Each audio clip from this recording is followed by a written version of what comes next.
Good morning friends, art and success channel में आपका स्वागत है। मैं हूं राजू कुमार। तो आज है 19 अप्रैल यानी कि आज है ना दोस्तों। तो आज तो चलिए हम लोग शुरू कर लेते हैं आज का करंट अफेयर्स। तो टॉप 10 करंट अफेयर्स में आप आज फिर चलिए। तो देखिए दोस्तों, आज जितना भी करंट अफेयर्स जितना भी इम्पोर्टेंट बन सकता है आप लोगों के लिए लेके आए हैं। हर एग्जाम के लिए इम्पोर्टेंट है दोस्तों। आप यकीन मानिए दोस्तों, ये टॉप 10 जो करंट अफेयर्स है आपके लिए बेहद इंपॉर्टेंट है, बेहद ही इम्पोर्टेंट है। खैर आप जानते होंगे, आप डेली देख रहे होंगे। तो चलिए दोस्तों, हम लोग शुरू करते हैं। इससे पहले आपसे एक रिक्वेस्ट है, हमेशा की तरह एक ही बात बोलेंगे दोस्तों, जाएँ आप चैनल को सब्सक्राइब करें, लाइक करें और कमेंट ज़रूर करें, है ना दोस्तों। तो चलिए हम लोग अब शुरू करते हैं। उम्मीद है आपने कर ही लिया होगा। तो चलिए दोस्तों, अब आप अपना काम कर लिए, हम अपना काम करते हैं। ठीक है दोस्तों, हमारा जो पहला प्रश्न है, पहला प्रश्न हम लोगों का है कि किसने तालाबंदी के दौरान खाद्यान्न और पेरिशल्स के परिवहन की सुविधा के लिए किसान रथ है ना दोस्तों, याद रखिएगा किसान रथ एक ऐप का नाम है। तो किसान रथ मोबाइल ऐप लॉन्च किया गया है। तो वही आपसे पूछा जा रहा है कि किसने लॉन्च किया है ना, किसने लॉन्च किया है। तो देखिए दोस्तों, इसका जो आंसर होगा वो याद रखिएगा, नरेंद्र सिंह तोमर। हाँ दोस्तों, याद रखिएगा नरेंद्र सिंह तोमर हैं। तो नरेंद्र सिंह तोमर हैं दोस्तों, कृषि मंत्री हैं। तो इन्हीं के द्वारा एक ऐप लॉन्च किया गया है जिसका नाम है किसान रथ। देखिए दोस्तों, होता ये था, पहले हम आपको बता दें पेरिसेल्स। ये पेरिसेल्स आपको समझ नहीं आया होगा, पेरिसेल्स नहीं समझ आया तो देखिए इसका मतलब जो होता है खराब होने, जो कोई अगर मान लीजिए कोई वस्तु खराब हो गया, जैसे कुछ भी खराब हो गया ना, जैसे गाड़ी उड़ी की बात कर रहे हैं, तो उसको निर्माण के लिए भी बहुत प्रॉब्लम हो जाएगा। तो इसी को देखते हुए ये सब किया गया है ना, ताकि किसान उसान को प्रॉब्लम ना हो। खैर आगे बात करेंगे हम लोग। तो नरेंद्र सिंह तोमर द्वारा ये लॉन्च किया गया दोस्तों। तो याद रखिए कृषि मंत्री हैं। तो अभी 17 अप्रैल हाल ही फिलहाल यानी 17 अप्रैल को ही लॉन्च किया गया था। यह राष्ट्रीय सूचना विज्ञान केंद्र द्वारा विकसित किया गया है। तो इसमें ये मुख्य रूप से ध्यान रखा गया है कि जो किसान हैं और व्यापारी हैं उसको कृषि बागवानी उत्पादन के लिए परिवहन जो है, अगर मान लीजिए खराब हो जाता है तो उसको तुरंत से तुरंत उसको मतलब देखा जाए, बनाया जाए। तो इसके लिए ये लॉन्च किया गया है किसान रथ मोबाइल ऐप, है ना। तो उम्मीद है आपने ज़रूर समझ लिया होगा इसको। तो बस यही था इसमें। तो चलिए हम लोग अब दूसरे प्रश्न की ओर बढ़ते हैं दोस्तों। तो चलिए हम लोग दूसरे को देखते हैं अब देखिए दोस्तों, हमारा जो दूसरा प्रश्न है, दूसरा प्रश्न कहता है कि कोविड-19 प्रकोप के बाद देश की अर्थव्यवस्था को फिर से खोलने के लिए 3 चरण की योजना का अनावरण किसने किया? 3 चरण की योजना का अनावरण। देखिए दोस्तों, अभी हर लोग परेशान हैं, हर लोग कोविड-19 की वजह से परेशान हैं। तो इसी तरह से अमेरिका तो भाई सुपर पावर था, तो उसे लग रहा है कि कैसे हम अपने आप को मतलब फिर से पहले जैसा हम कर लें। तो देखिए दोस्तों, वही आप समझ ही गए होंगे, इसका मतलब डोनाल्ड ट्रंप है ना। तो डोनाल्ड ट्रंप हैं जो अपने मतलब की अर्थव्यवस्था को पटरी पे लाने के लिए 3 चरण में एक योजना बनाया गया है उनके द्वारा। तो इसका जो उत्तर होगा वो डोनाल्ड ट्रंप होगा, ये याद रखिएगा। तो डोनाल्ड ट्रंप द्वारा 17 अप्रैल को लिया गया है दोस्तों ये फैसला। तो 17 अप्रैल को लिया गया है। तो इसमें बताया गया दोस्तों, एक नई योजना के तहत कह सकते हैं कि राज्यपाल को धीरे-धीरे अपने राज्यों में लॉकडाउन कम करने की अनुमति देता है। कहता है कि थोड़ा धीरे-धीरे आप लॉकडाउन को खत्म कीजिए। तो बस यही है ना। तो चलिए दोस्तों, ये भी उम्मीद है आपको ज़रूर हो गया होगा। अब हम लोग तीसरे प्रश्न की ओर बढ़ते हैं। अब देखिए दोस्तों, हमारा जो तीसरा प्रश्न है, तीसरा प्रश्न ध्यान दीजिएगा दोस्तों, ये भी इम्पोर्टेंट क्वेश्चन है। अब्बा क्यारी का कोविड-19 से निधन हो गया। वो किस देश से थे? किस देश से थे? किस क्षेत्र से भी बहुत आते रहता है, किस क्षेत्र से, है ना। तो आज हम आप जान लीजिए किस देश से थे। तो याद रखिएगा, अब्बा क्यारी का जो कोविड-19 से निधन हो गया है, तो वो किस देश से थे दोस्तों? याद रखिएगा, इसका जो उत्तर होगा वो नाइजीरिया। हाँ दोस्तों, याद रखिएगा नाइजीरिया। तो नाइजीरिया एक देश है दोस्तों, नाइजीरिया से थे, ये नाइजीरिया से थे अब्बा क्यारी। तो इनका फिलहाल निधन हो गया, मर गए हैं। तो अभी जो नाइजीरिया के राष्ट्रपति हैं दोस्तों मोहम्मद बुहारी, तो उनके स्टाफ मोहम्मद बुहारी जो हैं उनके चीफ ऑफ स्टाफ रहे हैं ये अब्बा क्यारी। थे, इनका भी फिलहाल निधन हो गया है। हालांकि इनको एक मधुमेह बीमारी था, मधुमेह बीमारी भी था। तो आप समझ सकते हैं दोस्तों कि अभी जिसको बीमारी है और उसको अगर कोरोना वायरस हो गया तो समझ लीजिए बहुत ज़्यादा उस पे अटैक करता है। तो इसी वजह से आप समझ सकते हैं कि इनकी मृत्यु होना तय था। तो जिसका इम्यून सिस्टम अगर स्ट्रॉन्ग है तो उसमें थोड़ा संभावना रहता है कि बच जाए, लेकिन अगर जो खुद ही पहले से बीमार हो अगर उसको हो गया तो बचाना बहुत मुश्किल हो जाता है। तो इसी वजह से इनका निधन हो गया है। पहले से मधुमेह बीमारी था तो ऊपर से हो गया कोरोना वायरस, तो फिर संक्रमित इतना हो गए, इनको इतना ये हो गया कि खत्म हो गया। तो खैर आप समझ ही गए होंगे। तो चलिए दोस्तों, हम लोग चौथे प्रश्न की ओर बढ़ लेते हैं। अब देखिए दोस्तों, हमारा जो चौथा प्रश्न है, चौथा प्रश्न कहता है डीआरडीओ ने अपनी परीक्षण सुविधा को डीआरडीओ का देखिए फुल फॉर्म जो होता है आपको पहले से भी मालूम होगा, पहले भी हम कई बार बता चुके हैं ना दोस्तों, defence research and development organisation कर सकते हैं। तो इसका जो फुल फॉर्म होता है याद रखिएगा, defence research and development organisation. तो ये भी आ सकता है, ऐसी बात नहीं है। तो खैर ये बहुत कम आने की संभावना है, लेकिन फिर भी याद रखिएगा, याद रखना आपको बहुत जरूरी है। तो देखिए दोस्तों, इसके आगे की बात करते हैं। अपनी परीक्षण सुविधा को ग्वालियर से किस शहर में स्थानांतरित कर दिया है? तो अपना जो है परीक्षण, जो उसका जो जगह था परीक्षण करने का, जिस जगह वो करता था वो जगह बदल दिया गया है।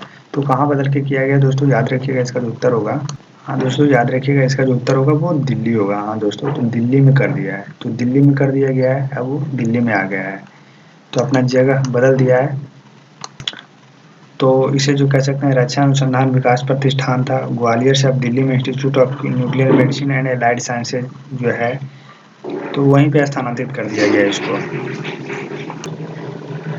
तो अभी डीआरडीओ के द्वारा भी जानते हैं दोस्तों, हम लोग के लिए मास्क भी ये किया गया था, एक नया बॉडी सूट तैयार किया गया था डॉक्टरों को बचाने के लिए। तो खैर आपको ये सब मालूम होगा। तो इसका जो मुख्य रूप से आंसर है दोस्तों, याद रखिएगा, दिल्ली स्थानांतरित कर दिया गया है डीआरडीओ का जो परीक्षण सेंटर था, जगह था। तो चलिए हम पांचवें प्रश्न की तरफ बढ़ लेते हैं।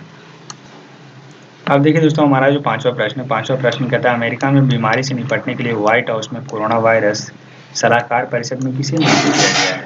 तो अमेरिका की बात हो रहा है, तो अमेरिका में बीमारी से निपटने के लिए यानी कोविड-19 से ही निपटने के लिए, तो इसका जो आंसर होगा याद रखिएगा, रो खन्ना है दोस्तों। तो ये होगा रो खन्ना। तो रो खन्ना को बीमारी से निपटने के लिए ये बनाया गया है कोरोना वायरस सलाहकार परिषद में इसे नियुक्त किया गया।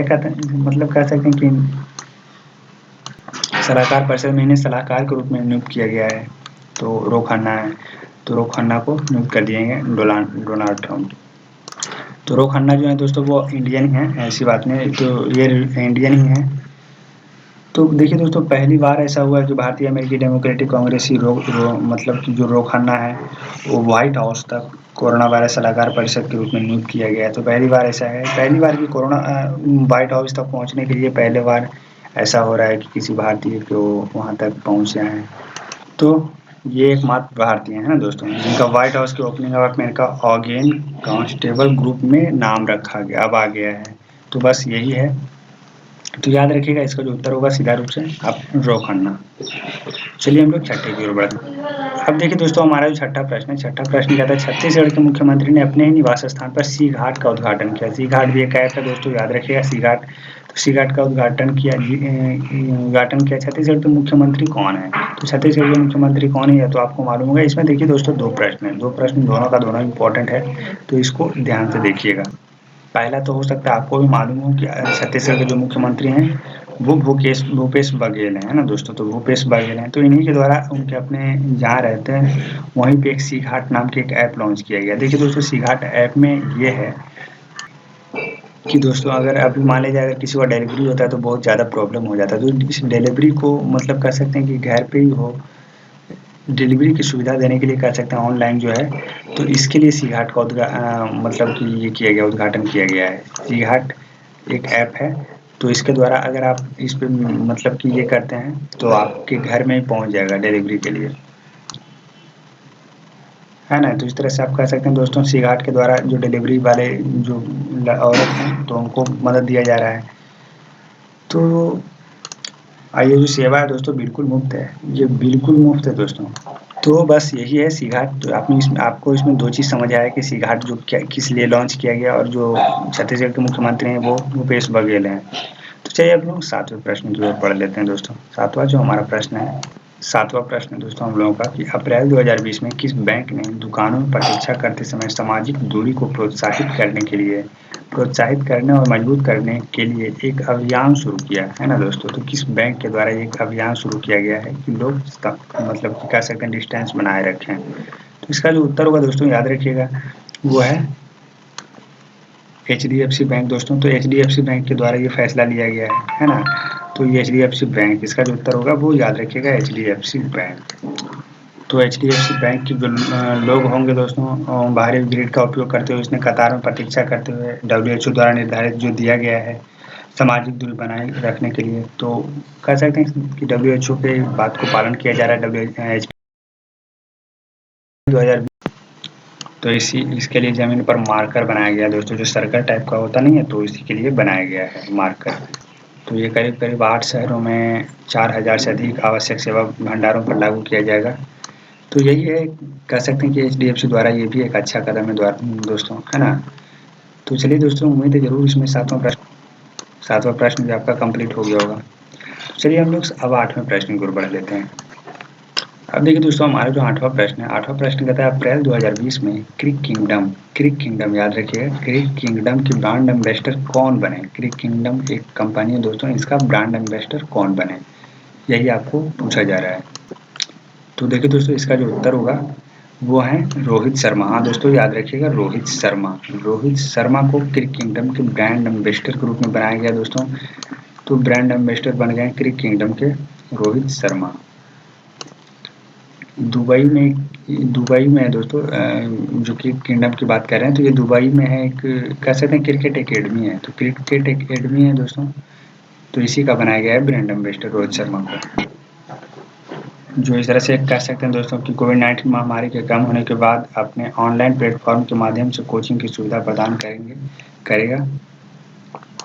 तो जानते हैं दोस्तों कि रोहित शर्मा एक बहुत बड़ा खिलाड़ी है दोस्तों। इन सब चीज़ों को देखते हुए इन्हें क्रिक किंगडम के रूप में कह सकते हैं ब्रांड एम्बेसडर के रूप में इन्हें नियुक्त किया गया है। तो उम्मीद है ये भी 8वां प्रश्न आपका हो गया होगा। हम लोग 9वें प्रश्न की ओर बढ़ लेते हैं ना। तो चलिए हम लोग 9वें प्रश्न को देखते हैं। देखिए दोस्तों, हमारा जो 9वां प्रश्न है दोस्तों, दूरसंचार की सबसे बड़ी वार्षिक मोबाइल वर्ल्ड कांग्रेस 2020 तक कहाँ आयोजित की जाएगी, है ना दोस्तों? दूरसंचार की बड़ी वार्षिक मोबाइल वर्ल्ड कांग्रेस 2020 तक कहाँ आयोजित किया जाएगा? तो इसका देखिए दोस्तों, जो आंसर होगा वो याद रखिएगा दोस्तों, बार्सिलोना। हाँ दोस्तों, याद रखिएगा, इसका जो उत्तर होगा वो बार्सिलोना में होगा। तो बार्सिलोना इसका उत्तर होगा। तो 2024 तक बार्सिलोना में आयोजित किया जाएगा। ये अपने मौजूदा अनुबंध को 1 साल तक बढ़ा रहा है, ये 1 साल तक बढ़ा रहा है। एमडब्ल्यूसी जहाँ बार्सिलोना में करीब-करीब बार्सिलोना में 1 लाख से अधिक लोग आते थे। कोरोना वायरस महामारी के पहले व्यावसायिक यातायातों में एक बन गया। कह सकते हैं मतलब कमी हो गया, इस तरह से कह सकते हैं। तो फरवरी 2020 में रद्द कर दिया गया था। तो इस फरवरी 2020 को इसलिए रद्द कर दिया गया था, कोविड-19 की वजह से हो गया था, तो रद्द कर दिया गया था। तो खैर याद रखिएगा दोस्तों, बार्सिलोना में 2020 तक इसे ये किया जाएगा। इसका मुख्य रूप से जो आंसर है, याद रखिएगा, बार्सिलोना में। हम डिटेल्स की थोड़ा बात कर ली। तो चलिए हम लोग लास्ट प्रश्न यानी 10वें प्रश्न की ओर बढ़ लेते हैं। तो चलिए दोस्तों, हम लोग देखते हैं 10वां प्रश्न। 10वां प्रश्न देखिए दोस्तों, हमारा है, 10वां प्रश्न कहता है दोस्तों कि अप्रैल 2020 में, तो अप्रैल 2020 में आरबीआई ने रिवर्स रेपो रेट में कितने आधार अंकों की कटौती करके उसको 4.25% यानी कह सकते हैं 3.75% किया। तो 3.75% किया। तो देखिए दोस्तों, इसका जो उत्तर होगा याद रखिएगा वो 25 होगा, है ना? तो 25 होगा दोस्तों। तो 25 कह सकते हैं, 25 अंकों की कटौती करके इसका जो है 3.75% पे ला दिया इसको। आरबीआई कटौती किया है इस रिवर्स रेपो रेट में। कटौती करने के बाद इसने नए 50,000 करोड़ रुपए के लक्षित दीर्घकालिक परिचालन की घोषणा भी किया। तो ये सब जो है दोस्तों, भारतीय रिजर्व बैंक के गवर्नर अभी फिलहाल जो है शक्तिकांत दास के द्वारा एक बेहतर ऋण प्रवाह सुनिश्चित करने के लिए, यानी जो कर्ज है उसको आसान बनाने के लिए, जो कर्ज लिया जाता है दोस्तों, उस कर्ज को आसान बनाने के लिए ये सब किया जा रहा है। तो बैंकों में सुविधा और प्रोत्साहन के लिए प्रणाली में जो कह सकते हैं मुख्य रूप से लोगों को सुविधा हो कर्ज लेने में और वापस करने में, तो इन सब चीज़ों के लिए कदम उठाया जा रहा है आरबीआई के गवर्नर शक्तिकांत दास द्वारा। तो बस यही है। तो चलिए दोस्तों, हम लोग अगले वीडियो में मिलते हैं। उम्मीद है ज़रूर आपको कंप्लीट हो गया होगा। तो चलिए दोस्तों, हम लोग अगले वीडियो में मिलते हैं। तो थोड़ा फास्ट चले हैं आज, तो कम टाइम लिए हैं दोस्तों, अच्छा लगा। तो चलिए दोस्तों, हम लोग अगले वीडियो में मिलते हैं। तब तक के लिए बाय। पढ़ें, घर में रहें, अभी बाहर ना निकलें।